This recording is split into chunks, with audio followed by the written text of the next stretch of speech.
Hey, Grace Avenue and Grace Chapel. I am sitting here with Cheri Clark. This is one of our interviews for the Widen the Screen series. And Cheri is going to share a little bit of her story of transformation with us. Each week we will have a different interview, a different person sitting with us to tell us their own story. And they are people just like you who sit in the pews and or chairs every single weekend. And so happy to have this conversation. Cheri, thank you so much for agreeing to do this. So this is our first time meeting. Yes, it is. Awesome. Would you mind telling me a little bit of your story? I was born and raised in Houston, Texas, from a bit of a racially biased family, especially father, and I had a couple of bad experiences that made me afraid of black people, and then happily I had many of the opposite kind of experiences which led me into my adulthood. So I am a teacher. I taught for 24 years in elementary school, and I teach online. And yeah, I have 5 grandchildren, and that's pretty much it. So you mentioned growing up, and growing up in a household that had its own sort of biases. Yes. Would you mind sharing a little bit more about that? No, not at all. My father was prejudiced, and he made it very clear. He was not a fan of Martin Luther King. I did not understand that.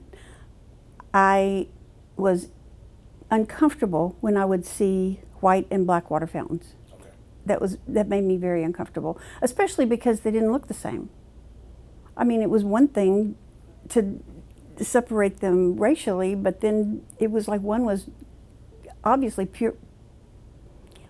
worse quality, poorer quality than the other. I can remember the first time I went to a restaurant where we had been many times as a family, and there was a table full of a black family. And I thought, oh, that is so cool. And then I remember thinking, oh, what is my dad going to say? Is he going to make a scene, you know? So I was very uncomfortable with that. Okay. That's what your dad do? He didn't do anything. Okay. He really, he didn't say anything. We just carried on. I think what he did was nothing, ignored it instead of facing it. Okay. Well, that's interesting. That must have surprised you to have him sit down. Yes, because it made me tense the whole time. Okay. You know, I never knew whether he was going to finally say anything. But he didn't. I don't think he even said anything on the way home. Just quiet. It was kind of like when my nephew put a earring in his ear, and we decided as a family, we're not going to say one word. He wants a reaction, we're not going to say one word. So maybe that's just the way he was. Right. So you mentioned the water fountain. Yeah. Okay, and you noticing not only were they separate, but they looked different. Yes. Okay. I was gonna ask, did you ever happen to sneak a taste from any of the colored water fountains? No, I wasn't a water fountain person. If you know what I mean. I didn't like drinking from a water fountain, and I assumed it was from the same water, but no, I never did that. Okay, I just wanted to know the water tasted different too, but you said that they definitely look different, the fountains. That would have really been awful. So the fountains definitely look different. Okay, cool. So you shared a couple of different experience, like, you know, your experience with your dad and family experiences, and you shared that you had some of your own personal experiences that made it difficult early on. Yes. When I was about 9 or 10, I was walking down my driveway to go across the street to a friend's house. Their next door neighbor had, I don't know if it was a family, but a whole bunch of young black men who had been working on the yard. They were taking a lunch break, I guess, and they all stopped what they were doing and just stared at me. And I was a little tow-headed girl, and I just turned around and went back into the house. It scared me. Now, I just walk on and go, hey, how you doing, guys? Kind of hot out here, isn't it? But at that time, I guess with the prejudice that I had internalized, you know, from my father, I decided that it was a frightening thing. So the first thing that ran through your mind was like, this is probably not safe. Exactly. Okay. Yeah. And I'm sorry for that today, you know? Well, and so, was there anything your dad would have said, something that you would internalize that would have made fear be your first response? So, He had the attitude that especially young black men were rude and just out for no good. that's good to know. So, that's a negative experience for you, okay? Yeah, well, and there had been times downtown in Houston where I'd gotten bumped by one, you know, and I thought it was intentional. But there's white guys that would have bumped me too. But there was something different about the experience for you. Yeah. For some reason or another. Okay, that's helpful. So, negative experience. You have some other things that you felt like were probably ingrained in you growing up. So, your neighborhood, outside of the black young men who were working on the lawn, Totally white. would you see just totally white? Okay. Yes, we had two black maids that would come different days, and at one point we had a black lawn man. When Dad got to where he, you know, didn't want to do the yard anymore, he hired somebody.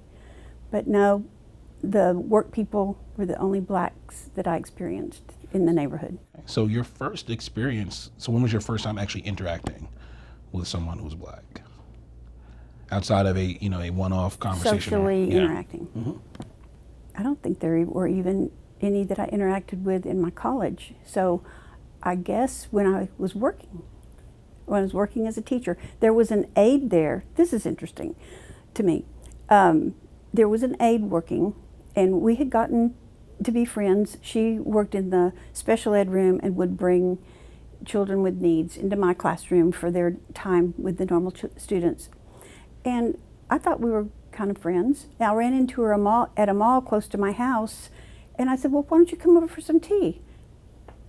She did not want to come to my house. She says it was almost like she didn't feel worthy. And that hurt me for her, because I wanted her to come over to my house and feel good about it.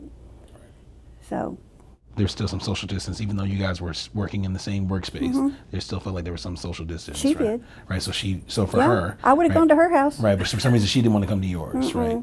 Okay. Okay. That's helpful. Mm-hmm. So talk to me about this then. Since your interactions may have been limited until you started working, what did your faith have to say about all of this? You know, I never had it connected to my faith.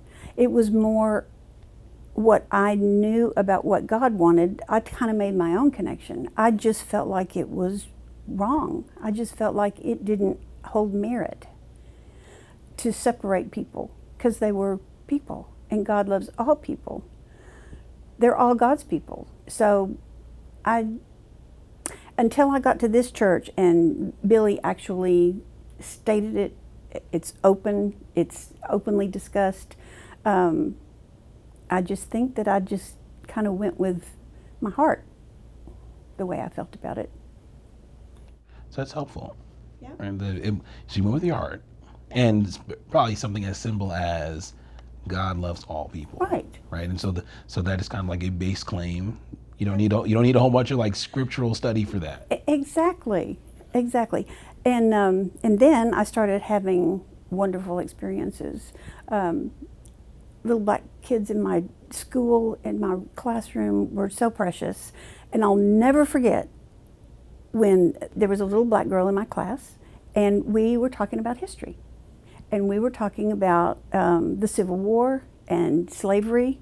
And I was so not only amazed but gratified by how the children would say, well, they were shocked. And they would say, you mean we couldn't play with Melanie? And I said, no, she probably wouldn't even be in this school. And then it started hitting me how wrong everything is. Not that it hadn't hit me before, but I mean, it was right there in front of me. Well, and so I think that's one way to look at it, right? To start thinking about the proximity. Mm-hmm. Sometimes we don't know other people groups because just distance.